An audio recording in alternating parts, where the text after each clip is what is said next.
that I've gotten from my loved ones is, I thought you knew.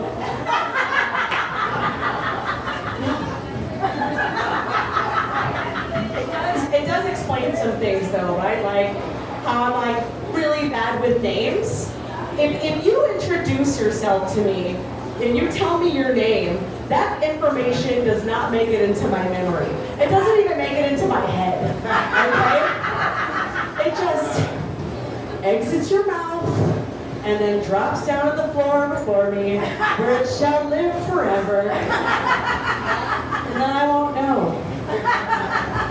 And that's bad, because I like to introduce myself to people a lot. And then here's what happens, right? I'm just like, hi, I'm Jen. And they're like, hi, Jen, I'm Brother. Because that's what I heard. And then if I see this person again, they're like, oh, Jen, hey, how are you? And then I'm like,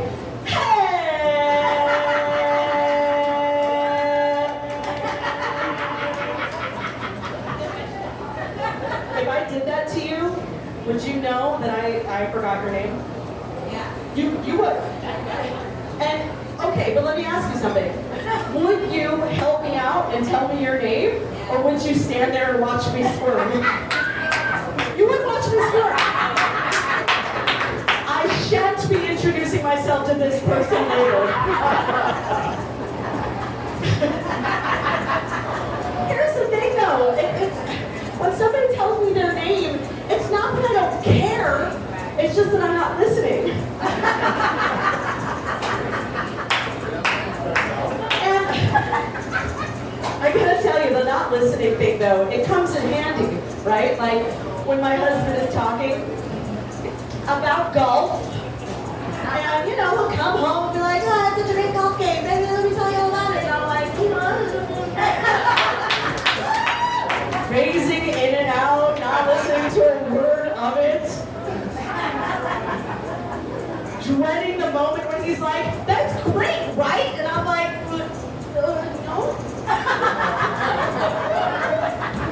But now I get to be like, oh no, I wasn't listening to that. I have a condition.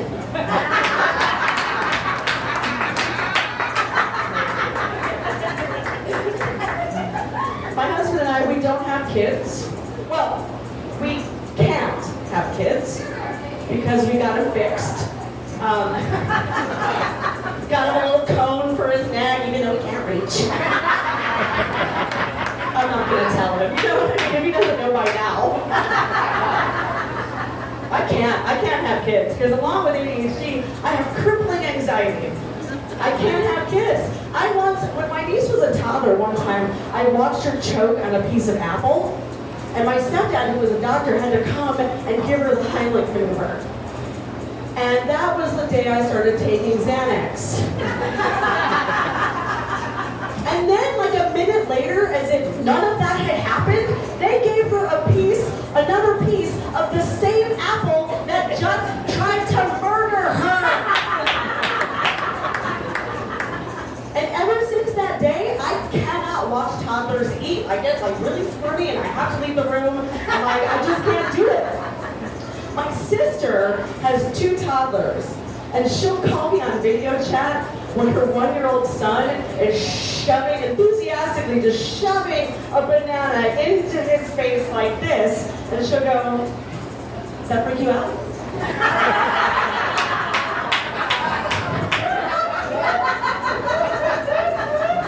I can't have kids, you guys, I just can't. You know, like my kids would be fucking weird. Okay, they'd be pale from never seeing the sun because they can't leave the house because I can't handle that. So they'd have no social skills. They'd invent a language between each other like twins do. You know what I'm saying? Like I can't put that out into the world.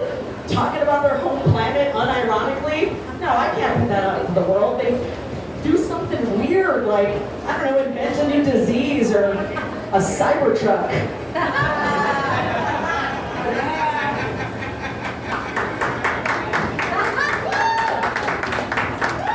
I don't know how you guys act when you meet somebody you admire. but I am everything but graceful. So about a year ago, I was at an event for an organization called 1 in 10, and that's an organization that helps LGBTQ youth. And thank you, yes, very important organization. And at this organization was Mayor Kate Gallego, who I fangirl out for. So, and I was gonna go talk to her and meet her, but actually I had met her before at another event a few months before that. And when I met her at that event, I walked up to her and I shook her hand and I'm shaking her hand like this and I kept repeating the same phrase. It was an honor to vote for you. It was an honor to vote for you. It was an honor to vote for you. Nothing about her accomplishments, nothing about why I voted for her. If you understand voting, the honor was hers and not mine. Nope, I just kept saying that until I said, I'm gonna walk away now before I get awkward. And she said to me, she said, well, you know, sometimes I can get awkward too. And then I said to her, oh my God, what? You can get awkward and I can get awkward and we can both get awkward and we're the same. To her face. So now I'm at this 1 in 10 event. It's a fancy event. Everybody's dressed nice. I'm gonna be better this time. So we all get up, we go to their table, and we are shaking hands in a line. We're talking to all the people at Kate's table. And I get to Kate, and I'm shaking her hand, and she says, it's nice to meet you. And I said, we have met before, and I was very awkward that time, and I'm gonna be better this time.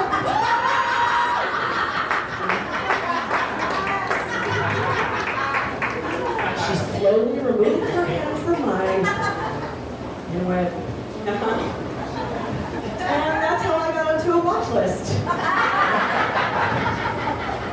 All right, so for this next joke, I'm gonna need a favor from all of you. I'm gonna need you to look at my boobs. Now, from observation, you might assume that I have purchased and worn bras in my life. You would assume correctly.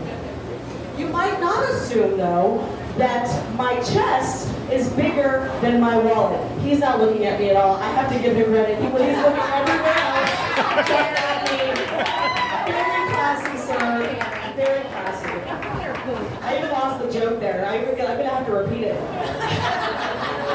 I love it. Thank you. My eyes are up here, sir. And my boobs are down here. What I said that what you might not assume about me is that my chest is bigger than my wallet.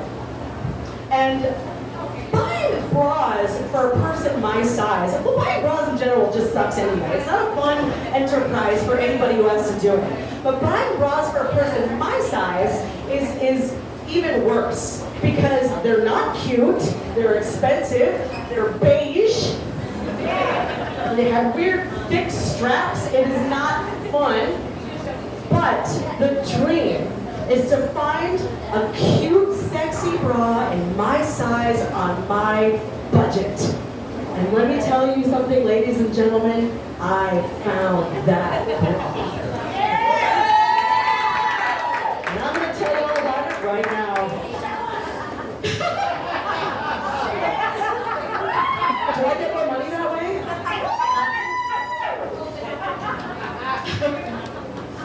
So I'm at Target, and I'm just, perusing the racks, and there it is. It is beautiful. It's black. It's lacy. It's my size, and it's in my budget. Yes! Am I getting punked, Target? I don't care.